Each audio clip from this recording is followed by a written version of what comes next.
কেমন আছেন?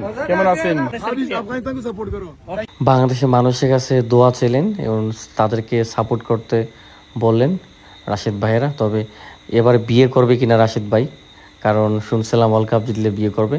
তবে ওয়ার্ল্ড কাপ জিতবে কি না জানি না, তবে তারা কিন্তু সারা পৃথিবী মানুষের মন কিন্তু আসলে জয় করেছে। উনি সাদা সিধা একজন মানুষ, সাদা মনের মানুষ রাশেদ খান। এই যে হুইল চেয়ারে যারা আসলে বসা ছিল, সরাসরি আসলে মাঠ থেকে তারা চলে এসেছে রাশেদ ভাই দেখা করার জন্য এদের সাথে। তো খুবই একজন সাদা মনের মানুষ, খুবই একজন ভদ্র মানুষ। দেশের সেরা 777 আমার সবসময় স্পন্সর। দুবাইতে তাদের ফ্যাক্টরি আছে, দেশের বাইরে রপ্তানি হয়। বাংলাদেশের বড় বড় প্রকল্পের কাজ 777 তৈরি হয়েছে। তবে এরা কিন্তু মনমানসিকতা অনেক ভালো, অনেক ভালো। খুব সহজেই কথা বলে মানুষের সাথে দেখা করে। लेकिन हमारे लिए अच्छा था। अगर बांग्लादेश अच्छा खेला